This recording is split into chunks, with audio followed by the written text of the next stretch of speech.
Наша нація, наша умма в епоху, коли все дуже швидко змінюється, як ніколи потребує історії успіху. Цей успіх, безумовно, починається з вас, з мене, з усіх нас. Цей успіх, як на мене, починається з глибокого роздуму, аналітики. Так давайте ж разом поміркуємо. З ім'ям Аллаха Всемилостивого, милостивого.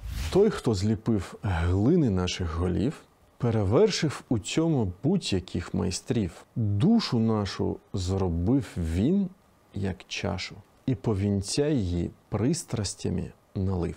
Приблизно так сказав один зі східніх поетів. Ібн аль-Джаузі, хай помилує його Аллах, визначив пристрасть як потяг характеру до того, що сприяє йому. Дійсно, само по собі сильне бажання, а пристрасть – це надмірно сильний рух душі, не засуджується, не схвалюється. Все залежить від часу, місця та обставин.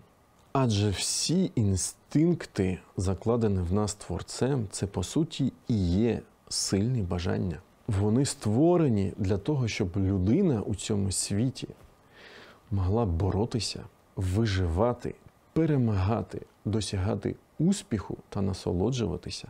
Ось чому, коли пристрасть відступає, світ стає порожнім та безбарвним. Мірилом є те, яким шляхом піде людина, як про це сказав Всевишній в Корані. Ми повели її шляхом вдячним або невдячним. Сура 76, аят 3. І оскільки людина створена нетерплячою, неспокійною, коли її стосується біда, і скупою, коли її стосується добро, сура 70, аяти 19, 20, 21, а також оскільки воістину людина невдячна, сура 17, аят 67, як каже про це Всевишній Корані, то слово «пристрасть» все ж найчастіше використовується в негативному контексті. Тому Всевишній також говорить у своїй книзі. Тому ж, хто боявся постати перед своїм Господом і утримував себе від пристрастей, притулком буде рай. Сура 79, аяти 40 та 41. Тому і було сказано людьми, що розмірковують, що пристрасність і гнів – гірші порадники, що пристрасть засмоктує, як твань в болоті.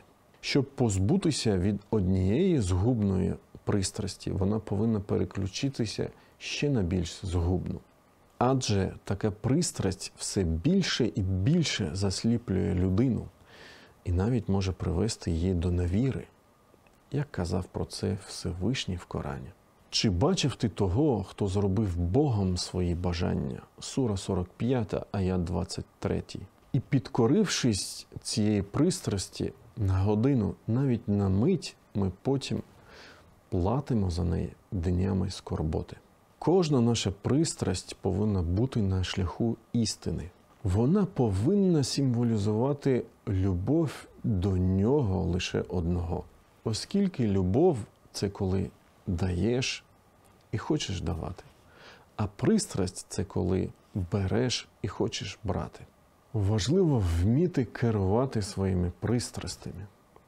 Аристотель про це казав наступним чином. Панує над пристрастями не той, хто зовсім утримується від них, але той, хто користується ними так, як керують кораблем або конем. Тобто направляють їх туди, куди потрібно і корисно.